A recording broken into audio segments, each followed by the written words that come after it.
तो महाराज अब हम चलते हैं विदर्भ देश में। वहां पर राजा भीष्मक है, उनके एक पुत्र एक पुत्री है। पुत्र का नाम है रुक्मी और पुत्री का नाम है रुक्मणी।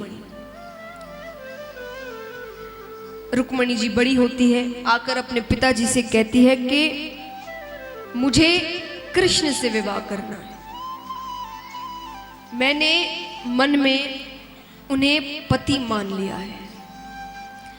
अब कौन मना करेंगे कृष्ण जी के लिए? कृष्ण जी के लिए अगर कोई पुत्री आकर कहे कि मुझे श्री कृष्ण से प्रेम है, कोई पिता मना कर सकते हैं?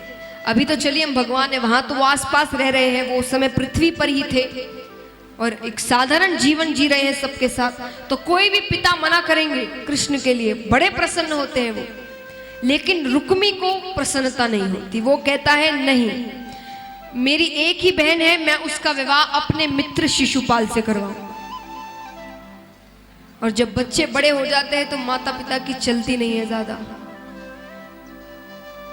कुछ कह नहीं पाते भीष्मक। पर रुक्मिणी जी एक पत्र लिखती है। उनके घर एक ब्राह्मण आते थे, वो ब्राह्मण के हाथों उन्होंने ठाकुर जी को एक पत्र पहुंचाया कि मैंने आपको मन में पति रूप मान लिया है, अब या तो आप मुझसे विवाह करिए या मैं किसी और से विवाह तो नहीं करूंगी, और अगर मुझे जबरदस्ती विवाह करवाया गया तो आत्महत्या करने के अलावा मेरे पास और कोई चारा नहीं। ठाकुर जी बलराम जी से पूछते हैं क्या किया जाए। बलराम जी कहते हैं अब कर लो विवाह, उम्र हो गई है। ये उम्र निकल गई तो अभी तो फिर भी पत्र आ रहे हैं, वो भी बंद हो जाएंगे। ठाकुर जी कहते हैं अच्छी बात है, पत्र भिजवाते हैं। उस समय महाराज गौरा मैया का पूजन होता था। जितनी दुल्हन होती थी वो शादी से पहले गौरा मैया के मंदिर जाकर पूजा करती थी। तो ठाकुर जी ने लिखा आप विवाह से पहले जब मंदिर आएंगी तो मैं वहां से आपको लेकर चला जाऊंगा। अच्छी बात है, आइए हम सब दर्शन करते हैं। गौरा मैया से, पार्वती माता से प्रार्थना कर रही है रुक्मिणी जी कि मैंने जिसको पति माना है मुझे वो ही पति मिले। श्याम नाम की मेहंदी रचा कर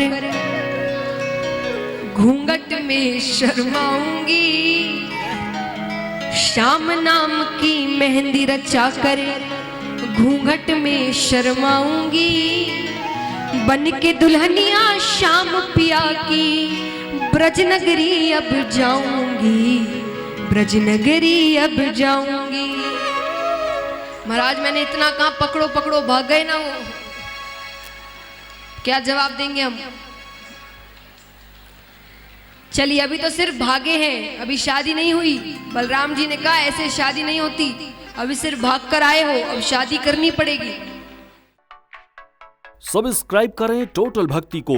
अब हमारे वीडियोस को सबसे पहले देखने के लिए बेल आइकन को दबाना ना भूलें। इस वीडियो को लाइक और शेयर जरूर करें। आप हमारे चैनल को सब्सक्राइब भी कर सकते हैं।